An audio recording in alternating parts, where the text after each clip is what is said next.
Sir sir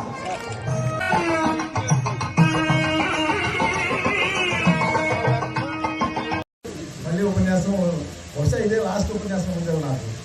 ఇందాక బుద్ధి సాంసరావు మేమిద్దరం కలిసి కారులో వస్తున్నప్పుడు నేను అదృష్టవంతుడిని అని అంటే వాళ్ళకి అర్థమైంది. మేము కూడా అది కోరుకుంటున్నాం డాక్టర్ గారు అని అన్నారు. ఏంటది?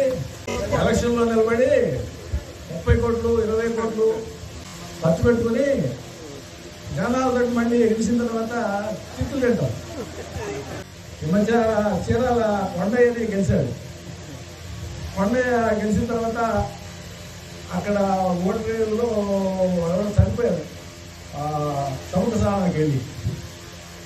ఆయన ఆ రిసార్ట్స్ వాళ్ళందరినీ పిలిచి గజీతగాళ్ళు ఉంటే ఎటువంటి ప్రమాదం వచ్చినప్పుడు వాళ్ళు వెళ్ళి దూకుతారు, అటువంటి వాళ్ళకి ఏదైనా మనం సహాయం చేయడానికి వాళ్ళకి జీతాలు ఇవ్వడానికి అని రిసార్ట్ వాళ్ళని కాస్త కలెక్షన్ చేద్దామని చెప్పి పిలిచాడు.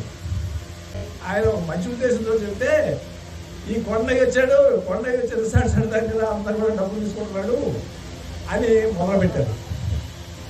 తర్వాత వరద బాధితులకి ఏదో కొద్దిగా కలెక్ట్ చేద్దామని చెప్పి ఆ వైశ్య కమ్యూనిటీ వాళ్ళందరినీ కూడా షాప్ కింద ఇస్తే అవి తీసుకెళ్ళి ముఖ్యమంత్రికి ఇద్దామని చెప్పి అని అడిగితే మళ్ళీ మొదలు ఈ కొండయ్య ఏం చేస్తున్నాడు, జేబులు నింపుకుంటున్నాడు, డబ్బులు తీసుకుని తిట్లు అప్పుడే.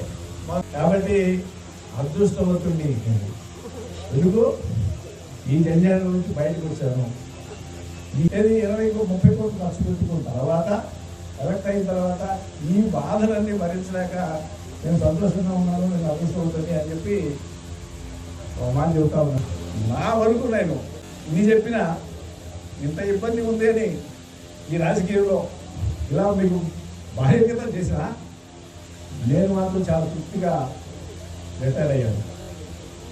ఎందుకు తెలుసా, నేను 85లో నేను మొదటి గెలిచినప్పుడే ఈ నియోజకవర్గంలో ఒకే ఒకసారి 60 గ్రామాలకి ఇటువంటి నీటి వసతులు కల్పించాను.